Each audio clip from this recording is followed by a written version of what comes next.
Hello, friendlings. This is Claude from Chicago, and today we are playing Planet Coaster. Yes, it is about time to do another time lapse. We're trying to do these time lapses about, I don't know, at least once a week. But today we're gonna be working on the front of the park, so this is very important to our build because obviously this is going to be the first thing everyone sees. So right now I am building a info booth, and I cannot remember exactly what it is called. I'll have a thing coming up here in about a minute from now of which park it is. I think it's it's called like Silver something in like Idaho or Wyoming or something like that. I cannot remember. It'll pop up in about a minute from now because I had it keyed on the timeline.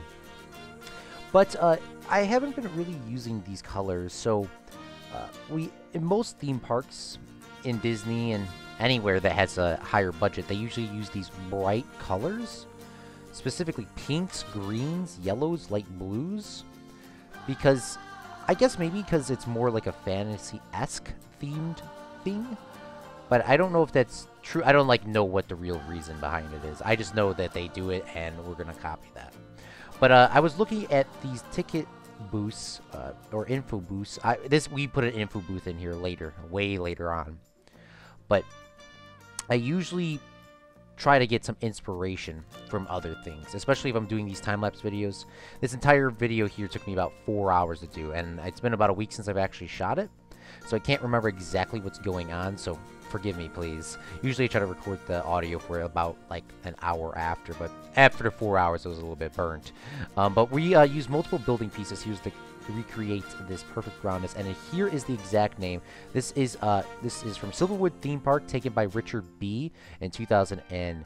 If I'm correct, that popped up really quick. Yeah, so I didn't want to. So thank you, Richard, for taking that picture. Of course, if you see this man, that's why I didn't put your whole name on here. But yeah, that is the person that took the photo. Very good photo, by the way. And I really did enjoy that. So right now we are trying to get this roof on, and just for some reason, maybe it's just me, but in Planet Coaster, getting roofs on a building seemed to be very difficult. I'm playing right now, if anybody's curious, at 2/24/2020 is when I'm recording this audio. But yeah, I don't know if they fixed it in the future, if you're watching this way in the future.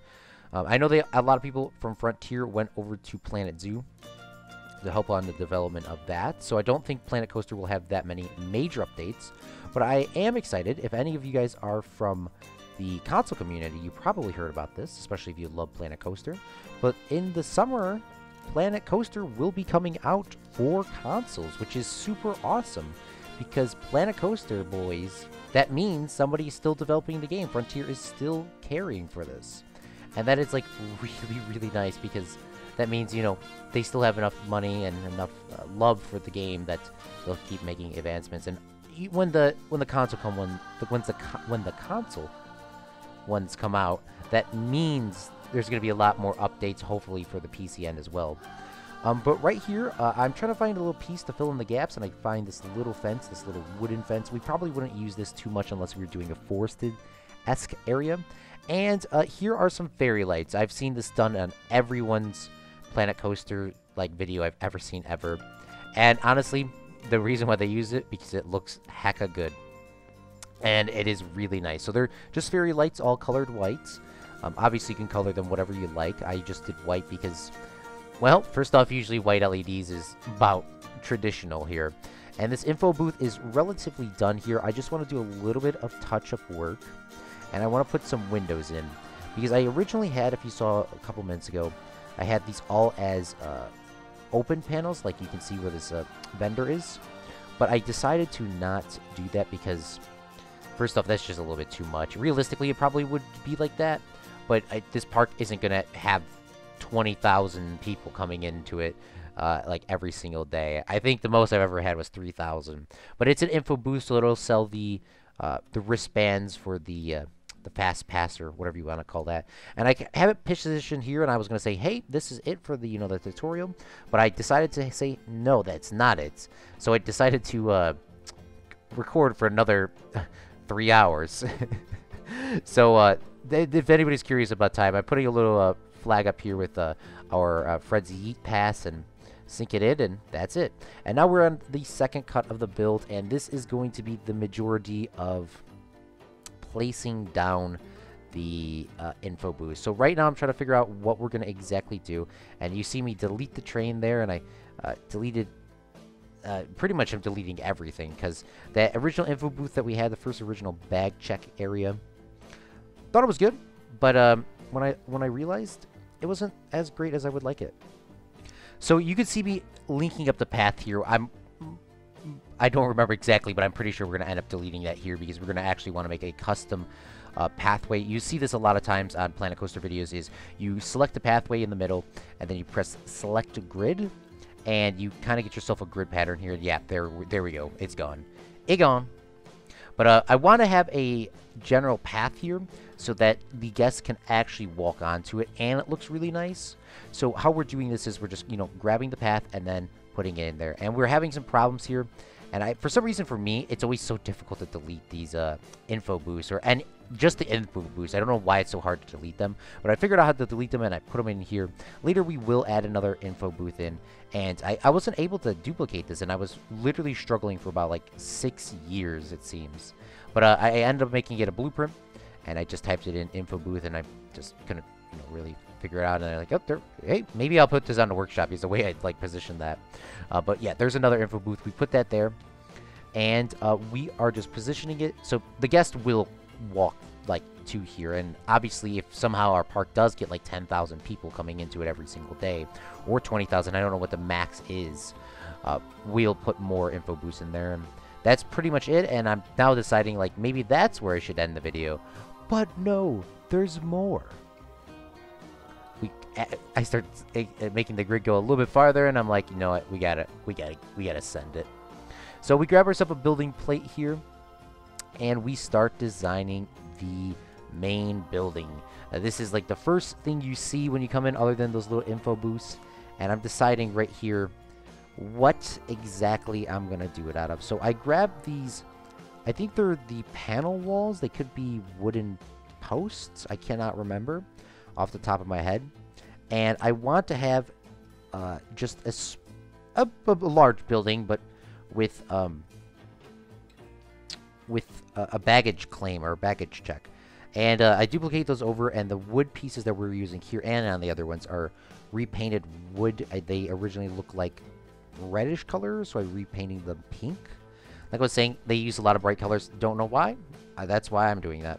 So that's what we're doing, and then I'm saving the park here, reloading the worlds, because there's a lot of problems. But I figured it out.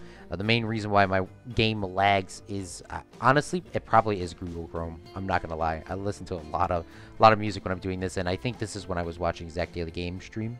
If you haven't checked him out, me and him live stream every Monday and Saturday, and we play Minecraft and Ark Survival. Sorry for that little promo here, but I found this nice little wood piece here. We will change that to a white later on, and I'm trying to find out the exact color here. And this is before Hudson 555X informed me that you can actually color and paste the colors, because I was trying, it just didn't work. But I just didn't want a basic flat roof here, so I decided to use a couple curved pieces in and a couple curved pieces out to give us that sort of depth. And then you could see me going here, so the rain would go off and come down in certain areas, but I wanted to give it some depth. And right here, most parks, in the image that you seen earlier, there is just a little like roof on it, like a little piece like this. I made this as a separate building template, and I found a perfect castle top for this. And I just decided to put that in there, and we use it as its own thing, line it up as perfectly as possible. I really should stop trying to be so OCD. And originally, in the picture, it looks exactly like this, but I decide to not do that, because usually, like, these things, because it's been a very long time since I've been to Disney or anything like that, but usually there's usually there's like a clock on it or some sort of logo or a window. Usually they wouldn't just leave it empty like it is right now. It really depends on budget and stuff. So I decided to move this up, and I think I find myself a clock, a nice large clock as well. And I position that in the middle, And this clock, by the way, I did not realize it's a stream, because obviously if you're watching, like if you just watch the streams and you're watching this is way past the streams. And yeah, it's way past the streams. So if you just came from the streams, right now we're, I think, going from 9 to 10. We have the whole parking lot done and even the main street, which the other side of the main street might be in the time lapse as well. Really want to talk about that. Right here, we're trying to get in a floor. It's really important to actually place the floor in before you start building anything, because once you start moving stuff down, you're just going to have a lot of problems. So I would definitely recommend putting the floor in at first and then start building. Usually, I go for these stone... They're called stone castle tunnels, something weird.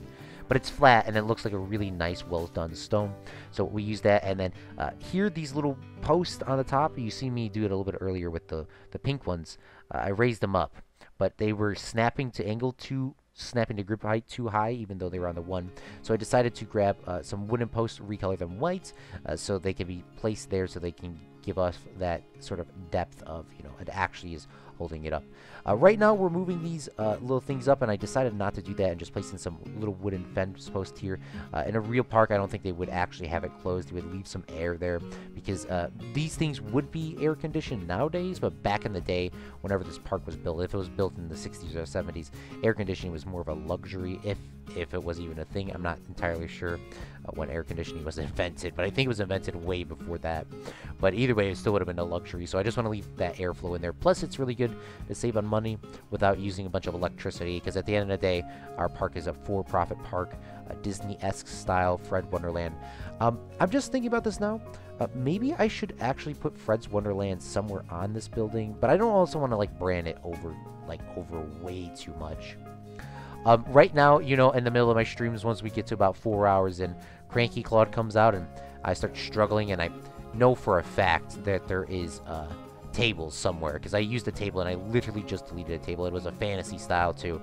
So I spent about 10 minutes trying to find that, and this is the cranky part, and I just said, screw it. And I just grabbed myself some of these flower beds and flower buckets, I don't know what you would call those, and I just flipped them upside down and said, I'll come back to that one day, because right now it was about 1:32 in the morning. Zach Daily Game streaming, it was long over, and I was running out of stuff. The problem is, when you go through an entire movie soundtrack, a live stream, and a whole John Lennon / Beatums playlist YouTube sets up for you, you've been playing for a hot minute. You've definitely been playing for a hot minute. Something I do want to point out before we get too far here. The gazebos, some of the roofing pieces, if you noticed really in-depthly, some of them were not rotated the correct way. I did rotate them. I didn't record that. And right now, we are setting up a little pathway here. So, say, I was saying, if it's a slow day, you would just have your park roped off, and so you can only just have to pay for one person. This is the baggage claim. That's why there's a little bit empty spots on the side. And then the thing there, if it's a really slow day, you can just buy tickets straight from this building. That's what those two things are for. We're grabbing these little fence pieces. I think they're called barriers. We're placing them here to keep guests from traveling not through. I don't know if I record it, but a lot of guests love to run through this, so I fixed all of that. And we're going to do one quick lighting pass here, and we're placing up some, just these regular lanterns. They would be all electronic, obviously, in real life. And this was in the park, and that's pretty much where I leave it here. We do just do a little bit more lighting on the top of this building. I hope you really enjoyed this episode. It really means a lot to me, and took it a lot of time, and you can obviously see the parking lot and the main street. Because this is way re-recorded, or recorded the audio after.